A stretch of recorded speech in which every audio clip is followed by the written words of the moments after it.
आप सभी का अभिवादन। स्नातकोत्तर उत्तरार्ध प्रथम प्रश्न पत्र में हम काव्य प्रकाश का अध्ययन कर रहे हैं। काव्य प्रकाश के द्वितीय उल्लास में आचार्य मम्मट ने शब्द शक्तियों का कथन किया और वहाँ पर लक्षणा की परिभाषा और परिस्थितियों को बताने के अनंतर लक्षणा के भेद प्रभेदों का विवेचन किया। उसके अंतर्गत हम उपादान लक्षणा, लक्षण लक्षणा का अध्ययन कर चुके और उसके पश्चात सारोपा और साध्यावसाना का भी हमने अध्ययन किया। अब सारोपा और साध्यावसाना ये जो दो लक्षणा के भेद हैं, इनको शुद्धा और गौणी के आधार पर आचार्य मम्मट द्वारा विभाजित किया गया, अथवा ये कहें कि इनके शुद्धा और गौणी दो स्वरूपों का आचार्य मम्मट ने उल्लेख किया। तो आज हम यही शुद्धा और गौणी, सारोपा और साध्यावसाना का अध्ययन करेंगे। आचार्य मम्मट कहते हैं, भेदौ इमौ च सादृश्यात् संबंधान्तरतस्तथा गौणौ शुद्धौ च विज्ञेयौ। भेदौ इमौ च भेदौ, ये दोनों जो भेद हैं, कौन से भेद? जो हमने अभी पढ़े, अर्थात सारोपा और साध्यावसाना। तो इमौ च भेदौ, ये जो दोनों आरोप और अध्यवसान रूप भेद हैं, ये सादृश्यात् संबंध, जब सादृश्य संबंध से हो तो गौणौ, गौणी नामक भेद कहलाते हैं या गौणी स्वरूप कहलाता है। और अंतर, जो संबंधांतरतः किसी अन्य संबंध से हो तो शुद्धौ च विज्ञेयौ, शुद्धा नामक भेद जानना चाहिए।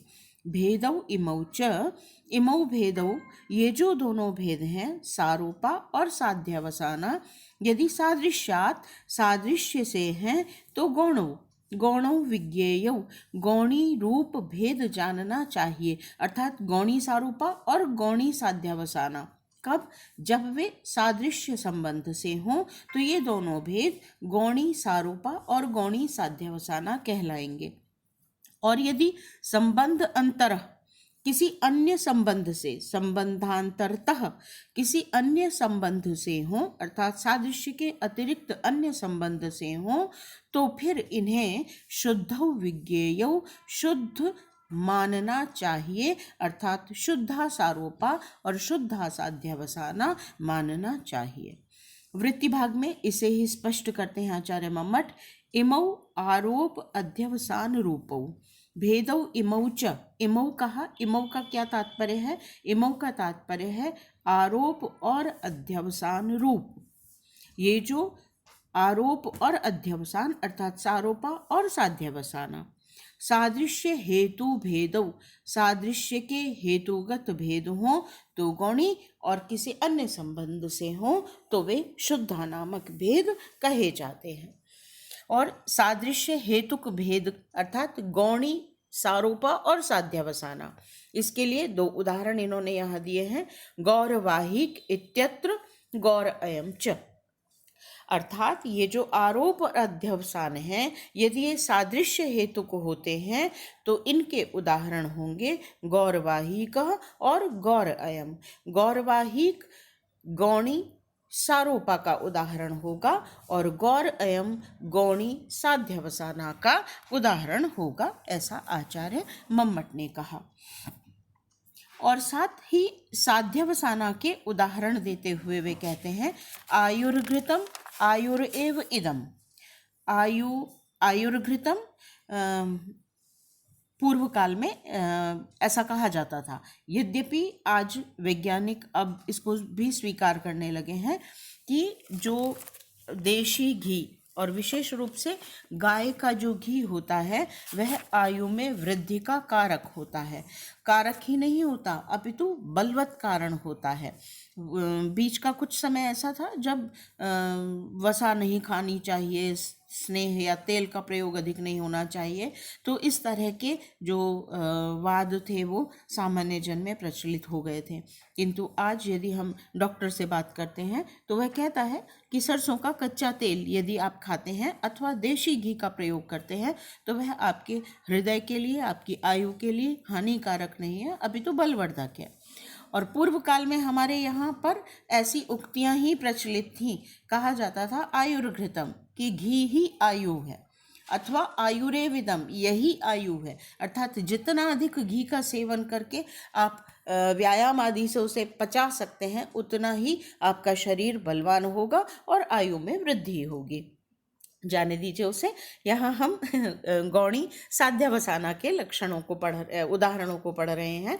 तो आयुर्घृतम, कहा आयु ही घी है, आयुरेव इदम, अथवा यही आयु है, इत्यादौ च, इन दोनों उदाहरणों में सादृश्याद अन्यत, सादृश्य संबंध से अतिरिक्त भिन्न, कार्य कारण भावादि संबंधांतरम, कार्य कारण भाव संबंध है, भिन्न संबंध है। सादृश्य से संबंधांतरम, भिन्न संबंध है। और वह कौन सा संबंध है? कार्य कारण भाव संबंध। एवं आदौ च, इस प्रकार आदि में कार्य कारण भावादि लक्षण पूर्वे, आदि में अर्थात पूर्ववर्ती उदाहरणों में, गौरवाहिक और गौर अयम में, और इसके पश्चात आयुर्घृतम और आयुरेविदम, इन दोनों में कार्य कारण भावादि लक्षण पूर्वे, कार्य कारण भाव संबंध होने से आरोप और अध्यवसान है। अर्थात ये सारोपा और साध्यवसाना के उदाहरण हैं। स्पष्ट है? गौणी सारोपा का उदाहरण है गौरवाही का, गौणी साध्यवसाना का उदाहरण है गौर अयम। गौणी साध्यवसाना का शुद्धा सारोपा का उदाहरण है आयुर्घृतम, और शुद्धा साध्यवसाना का उदाहरण है आयुरेविदम। तो आयुर्घृतम, आयु ही घी है, अथवा आयुरेविदम, यही आयु है, इत्यादि उदाहरणों में सादृश्याद अन्यत, सादृश्य संबंध से भिन्न, संबंधांतरम, अन्य संबंध होने के कारण। और कौन सा संबंध होने के कारण? कार्य कारण भावादि संबंधांतरम, कार्य कारण भाव आदि अन्य संबंध है। तो इस प्रकार के उदाहरणों में, एवं आदौ च, इस प्रकार के उदाहरणों में और आदि उदाहरणों में कार्य कारण भावादि लक्षण पूर्वे, कार्य कारण भावादि लक्षण पूर्वक आरोप अध्यवसाने, आरोप और अध्यवसान है। आयुर्घृतम में आरोप है और आयुरेविदम में अध्यवसान है। अर्थात ये शुद्धा सारोपा और शुद्धा साध्यवसाना के उदाहरण कहे गए हैं। अत्र गौण भेदयोर भेदे अपि, यहाँ पर गौणी के जो दो भेद हैं, गौणी सारोपा और गौणी साध्यवसाना में, उन दोनों गौण भेदयो, गौणी के भेदों में, भेदे अपि, भेद होने पर भी, ताद्रूप्य प्रतीति, तद्रूपता की प्रतीति। और तद्रूपता की प्रतीति का तात्पर्य हो गया सर्वथा एव अभेदावगमश्च प्रयोजनम, सर्वथा अभेद का ही अवगम होना, बोध होना प्रयोजनम, प्रयोजन है। शुद्ध भेदयोस्तु अन्य वैलक्षण्येन अव्यभिचारेण च कार्यकारित्वादि, और शुद्ध भेदयोतु, जो शुद्धा लक्षणा के दोनों भेद हैं, उनमें अन्यों से, वैलक्षण्येन, विलक्षण रूप से, और अव्यभिचारेण, नियमित रूप से, नियम से, किसी भी व्यभिचार से रहित, कार्यकारित्वादि, कार्यकारित्वादि की प्रतीति, प्रयोजनम, प्रयोजन होती है। अंतिम दो पंक्तियों का तात्पर्य समझिए। ये कह रहे हैं कि गौण भेदयो, जो गौणी लक्षणा के भेद हैं, उन गौणी सारोपा और साध्यवसाना, गौणी के जो दो भेद हैं, गौणी सारोपा और गौणी साध्यवसाना, इन दोनों में भेदे अपि, भेद होने पर भी, तद्रूपता की प्रतीति कराना, अर्थात सर्वथा अभेद का बोध कराना प्रयोजन है। और जो शुद्धा है, उस शुद्धा में भेद अभेद की प्रतीति कराना तो प्रयोजन है ही, किंतु विशेष क्या है कि अन्यों से विलक्षण रूप से और अव्यभिचारी रूप से अभेद की प्रतीति कराना प्रयोजन माना गया है। अब जब हम इसका विवेचन करेंगे तो ये और स्पष्ट होगा। देखिए, हम इसका विश्लेषण करते हैं। सबसे पहली बात यहाँ आचार्य मम्मट ने जो कही वह है, दो भेद हैं, एक गौणी और एक शुद्धा। सारोपा और साध्यावसाना दोनों के साथ अनुस्यूत हैं, अर्थात गौणी सारोपा और गौणी साध्यावसाना और शुद्धा सारोपा और शुद्धा साध्यावसाना। तो ये सारोपा और साध्यावसाना के दो भेद हैं, शुद्धा और गौण, शुद्धा और गौणी। इन दोनों में क्या भेद है, शुद्धा में और गौणी में क्या भेद है? तो कहते हैं सादृश्य संबंध से होने वाली जो लक्षणा है वह तो गौणी लक्षणा कहलाती है। जब हम दो पदों में, दो व्यक्तियों में, दो वस्तुओं में, दो चीज़ों में जब हम सादृश्य संबंध की स्थापना करते हैं तो वहाँ पर वह गौणी लक्षणा कहलाएगी। और सादृश्य से अतिरिक्त अन्य कोई भी संबंध हो, और वो कौन कौन से संबंध हो सकते हैं इसका आगे विवेचन किया जाएगा। जन्य जनक भाव संबंध, जिसे हम कार्य कारण भाव संबंध कहते हैं, तात्कर्म्य संबंध है, तादर्थ्य संबंध है, अन्य संबंध है। इनको आप जब पढ़ेंगे तो आपको स्पष्ट हो जाएंगे। तो ये सादृश्य से भिन्न संबंध हैं। ऐसे संबंध से होने वाली जो लक्षणा है उसे हम शुद्धा कहेंगे। तो पहले तो आप गौणी और शुद्धा का तात्पर्य स्पष्ट कर लीजिए। गौणी वहाँ है जहाँ सादृश्य संबंध है, और गौणी जहाँ सादृश्य संबंध से भिन्न अन्य कोई भी संबंध है तो वह शुद्धा नामक भेद होगा। और गौणी के भी दो भेद हो गए, गौणी सारोपा, गौणी साध्यावसाना, और शुद्धा के भी दो भेद हो गए, शुद्धा सारोपा और शुद्धा साध्यावसाना। क्या भेद है सारोपा और साध्यावसाना में, इसे अपने स्मृति में स्पष्ट रखिएगा। सारोपा वहाँ होती है जहाँ विषय और विषयी दोनों कथित होते हैं, और साध्यावसाना कहाँ होती है? जहाँ विषयी विषय को लीन कर देता है, निगीरण कर लेता है, दो में से एक ही का कथन होता है।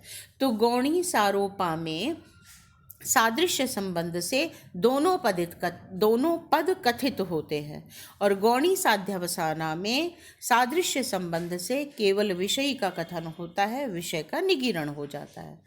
अब हम शुद्धा पर आए तो सादृश्य से भिन्न किसी भी अन्य संबंध से शुद्धा सारोपा में अन्य संबंध से विषयी और विषय दोनों कथित होते हैं, और शुद्धा साध्यावसाना में अन्य संबंध, सादृश्य से भिन्न संबंध से केवल विषय का कथन होता है, विषय का कथन नहीं होता है। अब हम इनके उदाहरण पढ़ते हैं। शुद्धा सारोपा का उदाहरण है आयुर्घृतम। यहाँ पर घी जो है वह तो कारण है, और घी का सेवन आयु में वृद्धि करता है, तो आयु में वृद्धि कारक हो कार्य हो गया, तो घी यहाँ कारण है और आयु यहाँ पर कार्य है। ठीक है, इसका तात्पर्य हुआ कि यहाँ पर कार्य कारण भाव संबंध हुआ। दोनों में समानता नहीं है, आयु और घी समान नहीं है। आयु की वृद्धि में घी कारण है और आयु जो है वह कार्य है, तो दोनों के मध्य कार्य कारण भाव संबंध हुआ। और इसका वाक्यार्थ हुआ आयुर अभिन्नम घृतम। जो घी है वह आयु से अभिन्न है, अर्थात घी निश्चित रूप से आयु की वृद्धि का कारक है। अब सारोपा है क्योंकि, तो यहाँ विषयी और विषय दोनों का कथन होगा। विषयी यहाँ पर आयु है और विषय यहाँ पर घृत है, और दोनों का स्व रूप से कथन है, अर्थात दोनों पद कथित हैं समानाधिकरण से। तो आयु वृद्धि में घृत की शक्ति का आधिक्य बताना यहाँ पर हो गया प्रयोजन, और ये सब प्रयोजनवती लक्षणा के ही उदाहरण हैं। रूढ़ा लक्षणा का यहाँ पर कोई, ये जितने भी भेद आचार्य मम्मट ने यहाँ कहे हैं, सारोपा, साध्यावसाना, गौणी, शुद्धा, ये सब प्रयोजनवती लक्षणा के ही हैं, तो कोई ना कोई प्रयोजन होगा ही। तो आयु की वृद्धि में घी की शक्ति या घृत की शक्ति का आधिक्य कथन करना यहाँ पर प्रयोजन हुआ। आयुर्घृतम, घी कारण है, आयु कार्य है, दोनों में कार्य कारण भाव संबंध हुआ, और आयु और घृत दोनों पृथक पृथक समानाधिकरण से कथित हैं, इसलिए यह सारोपा है। और कार्य कारण भाव संबंध है, इसलिए यह सादृश्य से इतर होने के कारण शुद्धा है। तो शुद्धा सारोपा का यह उदाहरण है, और इसका प्रयोजन है आयु की वृद्धि में घृत की शक्ति को बताना। ठीक है, अब हम उदाहरण देखते हैं शुद्धा साध्यावसाना का। साध्यावसाना में क्या होता है? विषयी विषय का निगीरण कर लेता है। तो कहा आयुर एव इदम, यही आयु है, यहाँ भी कार्य कारण भाव संबंध समान ही है, क्योंकि आयु और घी में कार्य कारण संबंध है, लेकिन विषयी आयु के द्वारा विषय घृत का निगीरण कर लिया गया है। कहा आयुरेव इदम, ठीक है। तो यहाँ पर साध्यावसाना हो गई, क्योंकि विषयी ने विषय को छुपा दिया। और आयु की वृद्धि में घृत निश्चित रूप से शक्त है, यह कहना इसका प्रयोजन है। अब ये निश्चित रूप से होना और शक्ति का आधिक्य होना, भेद देख रहे हैं आप। शुद्धासारोपा में हमने कहा आयु की वृद्धि में घृत को कारक बताना ये प्रयोजन है, और यहाँ घृत को निश्चित रूप से कारक बताना यह प्रयोजन है साध्यावसाना का। तो जो हमने अंतिम पंक्ति पढ़ी थी उसका अर्थ यहाँ स्पष्ट हो जाता है कि गौणी और शुद्धा में क्या भेद है।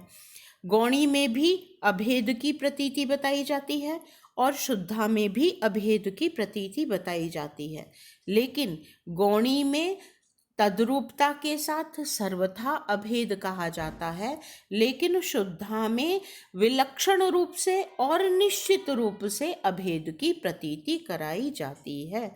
जैसे आयु की वृद्धि में घृत की शक्ति बताना, शक्ति का आधिक्य बताना, ये शुद्धा सारोपा हुआ।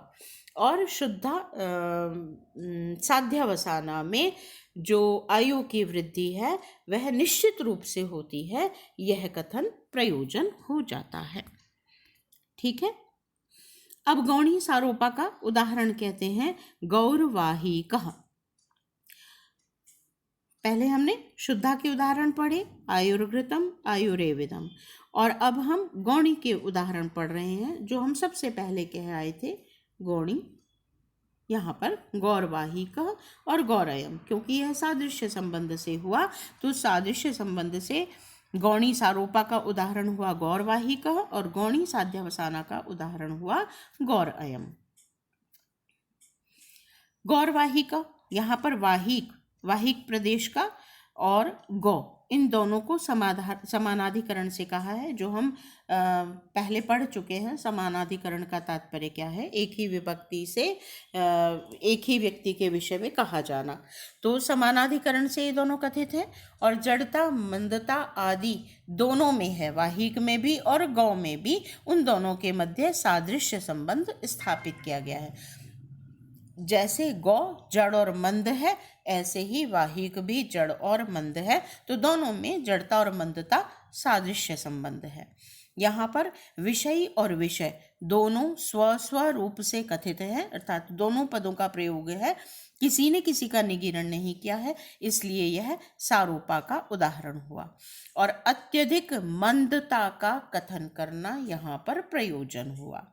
यह गौणी सारोपा है। गौणी क्यों है? क्योंकि सादृश्य संबंध है। सारोपा क्यों है? क्योंकि विषय और विषय दोनों का कथन है और मंदता बताना यहाँ प्रयोजन है। और गौणी साध्यावसाना का उदाहरण हुआ, वाहिक को हटाकर कहा यह तो बैल ही है। गौरयम यह बैल ही है। अयम गौ यह बैल है। विषयी द्वारा यहाँ विषय का निगीरण कर लिया गया, इसलिए यह साध्यावसाना हुई। और गौणी है क्योंकि दोनों के मध्य सादृश्य संबंध स्थापित हो रहा है। ठीक है। अब यहाँ पर जो हमने पहले बात पढ़ी थी उसी को स्पष्ट किया गया है।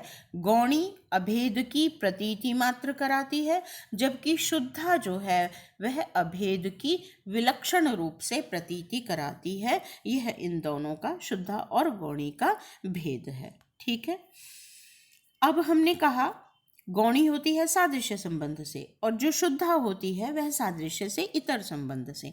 तो यहाँ आचार्य मम्मट स्पष्ट कर रहे हैं कि अन्य और कौन कौन से ऐसे संबंध हैं जिनसे लक्षणा होती है। सभी नहीं कहे हैं, कुछ उदाहरण यहाँ आचार्य मम्मट द्वारा दिए गए हैं।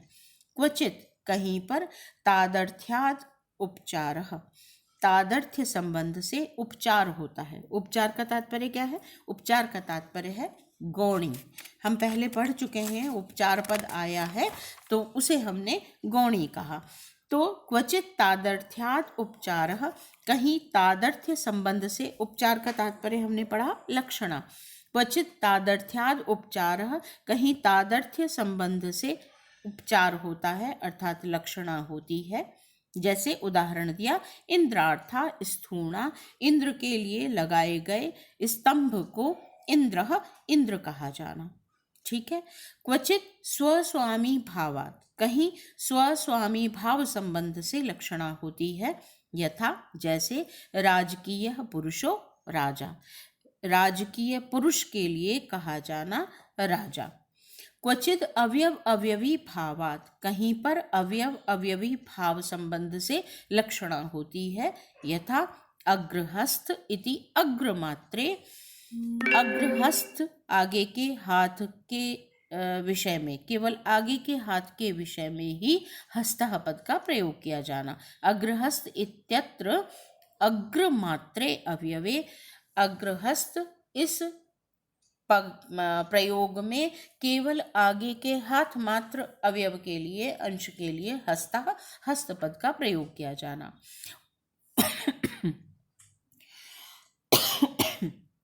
क्षमा कीजिए। और क्वचित तात्कर्म्यात्, कहीं कहीं पर तात्कर्म्य संबंध से लक्षणा होती है। यथा अतक्षा, जो बढ़ई नहीं है लेकिन बढ़ई का कार्य कर रहा है, तो उसके लिए तक्षा पद का प्रयोग किया जाना, उसे बढ़ई कहा जाना। स्पष्ट करेंगे हम अभी से। एक बार फिर इसका अर्थ देख लीजिए। क्वचित तादर्थ्याद उपचार, कहीं तादर्थ्य संबंध से लक्षणा होती है। जैसे इंद्र के लिए लगाए गए स्थूणा, स्तंभ के लिए इंद्र इंद्र कहना। क्वचित स्वस्वामी भावात, कहीं स्वस्वामी भाव संबंध से लक्षणा होती है। यथा राजकीय पुरुषो राजा, राजकीय पुरुष के लिए राजा पद का प्रयोग। क्वचित अवयव अवयवी भावात, कहीं अवयव अवयवी भाव संबंध होने पर। यथा अग्रहस्त, आगे के हाथ के लिए हस्त पद का प्रयोग किया जाना। और कहीं पर तात्कर्म्य संबंध से लक्षणा होती है। जैसे जो बढ़ई नहीं है उसके लिए भी तक्षा कहा जाना, बढ़ई कहा जाना। अब एक एक उदाहरण को हम यहाँ स्पष्ट करते हैं, क्लियर हो जाएगा, आपको स्पष्ट हो जाएगा। सबसे पहले कहा तादर्थ्य संबंध। तादर्थ्य तत् अर्थ, उसके लिए, तस्मै इदम तदर्थम, किसी के लिए जब किसी का प्रयोग किया जाए तो तस्मै इदम तदर्थम और तस्य भावम इति तादर्थ्यम। जैसे यज्ञ कर्म में, यज्ञ जब किया जाता है तो वहाँ पर इंद्र के निमित्त एक स्तंभ गाड़ा जाता था, तो वो किसके लिए होता था? इंद्र के लिए। तस्मै इदम, इंद्राय इदम, इंद्र के लिए है यह। तो इंद्र के लिए स्तंभ है, वह इंद्र तो नहीं है, इंद्र के लिए गाड़ा गया स्तंभ होता था, लेकिन उसको इंद्राय इदम कहने की अपेक्षा इंद्र ही कह दिया जाना, ये लक्षणा हो गई। स्तंभ इंद्र नहीं हो सकता, मुख्यार्थ बाद होगा, और फिर इंद्र के लिए है तो यह मुख्यार्थ संबंध हो जाता है।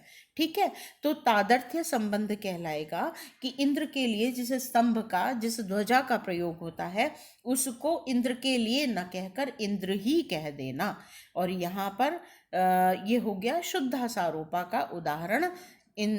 स्थूणा इंद्रार्था स्थूणा इंद्र, इंद्र अयम कहा जाएगा तो शुद्धा साध्यवसाना हो जाएगा, और स्थूणा इंद्र कहा जाएगा तो शुद्धासारोपा का उदाहरण हो जाएगा।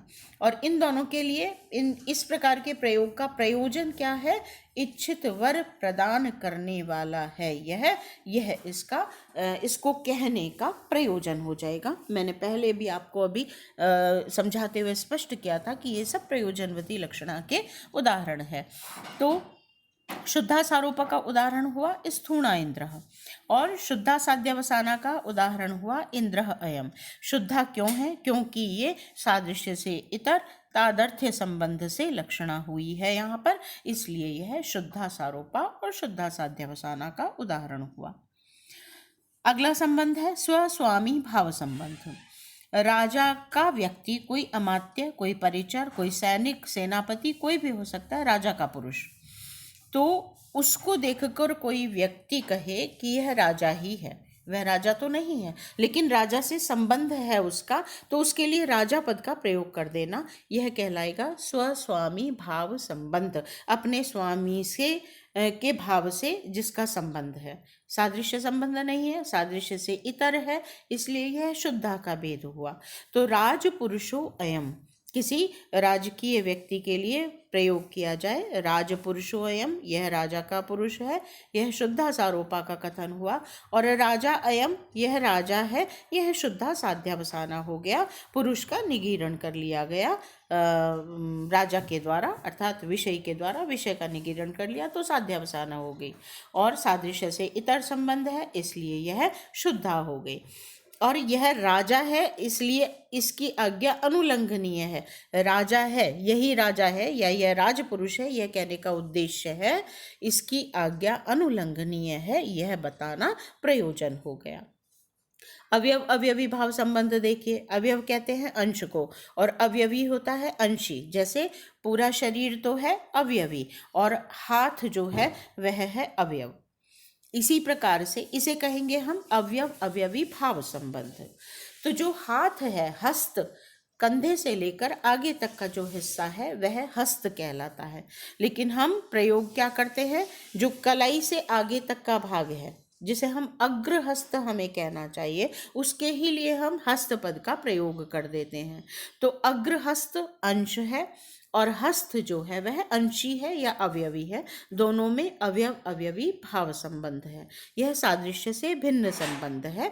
तो हम पूरे हाथ की अपेक्षा केवल अग्रहस्त मात्र के लिए यदि हस्त पद का प्रयोग कर देते हैं तो वह लक्षणा होती है। और कौन सी लक्षणा होती है? वह शुद्धा साध्यावसाना सारोपा लक्षणा होती है। और बलाधिक्य की प्रतीति कराना वहाँ प्रयोजन होता है। कहते हैं ना, अरे इसे तो मैं अपने एक हाथ से ही उठा लूंगा या आगे के हाथ मात्र से ही उठा लूंगा, तो बलाधिक्य की प्रतीति यहाँ प्रयोजन है।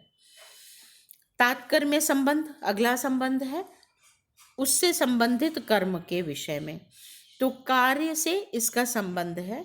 कोई व्यक्ति यदि मान लीजिए बढ़ई नहीं है, जन्मना बढ़ई नहीं है, लेकिन फिर बढ़ई कहते हैं लकड़ी का काम करने वाला, जन्मना बढ़ई नहीं है लेकिन वह लकड़ी का काम करता है, तो वह यद्यपि मान लीजिए वैश्य है लेकिन बढ़ई का काम कर रहा है, तो उसके लिए बढ़ई पद का प्रयोग कर दिया जाना।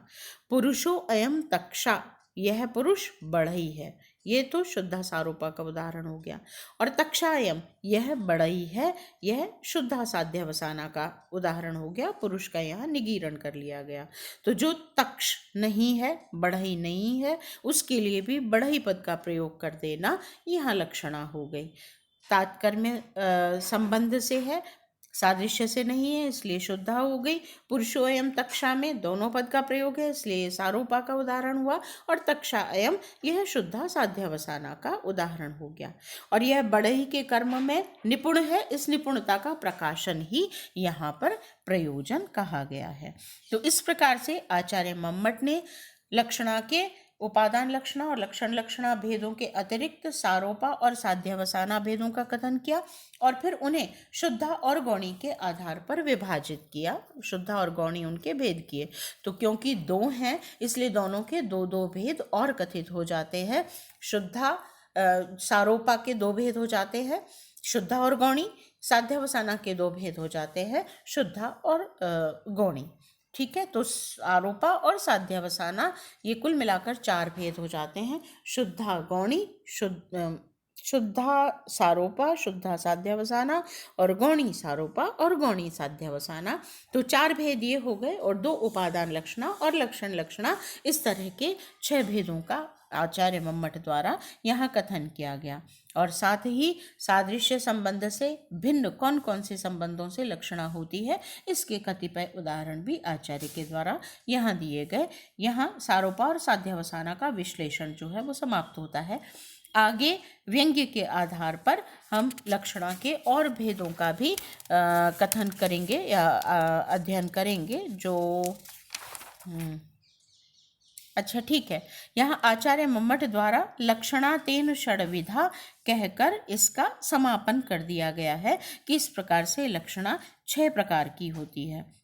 यदि हम आचार्य मम्मट की 6 लक्षणाओं का कथन करें तो शुद्धा सारोपा उपादान लक्षणा पहला भेद, शुद्धा साध्यावसाना उपादान लक्षणा दूसरा भेद, शुद्धा सारोपा लक्षण लक्षणा तीसरा भेद, शुद्धा साध्यावसाना लक्षण लक्षणा चौथा भेद, गौणी सारोपा पांचवा भेद और गौणी साध्यावसाना छठा भेद। ये 6 भेद आचार्य मम्मट द्वारा लक्षणा के किए गए और इस विषय का उपसंहार कर दिया गया लक्षणा तेन षड्विधा कहकर।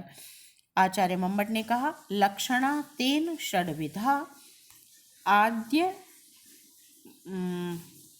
आद्य भेदाभ्याम सह। यह पंक्ति लिखने से रह गई है, आप अपनी पुस्तकों से पढ़ लीजिएगा।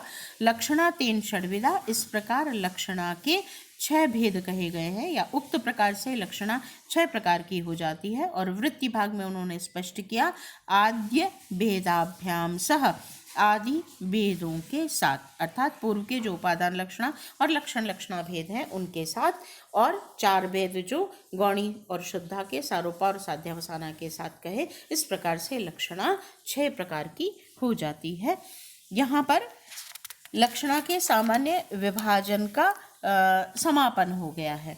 और लक्षणा का प्रयोजन बताने के लिए, क्योंकि व्यंग्य का प्रयोग होता है, व्यंजना का प्रयोग होता है, व्यंजन व्यापार का प्रयोग होता है, तो उस आधार पर आचार्य मम्मट ने कुछ गूढ़ अगूढ़ भेदों के साथ में 2-3 विभाजन और किए हैं और उनके उदाहरण दिए हैं। उन्हें हम अगले व्याख्यान में पढ़ेंगे। आज के लिए इतना ही। धन्यवाद।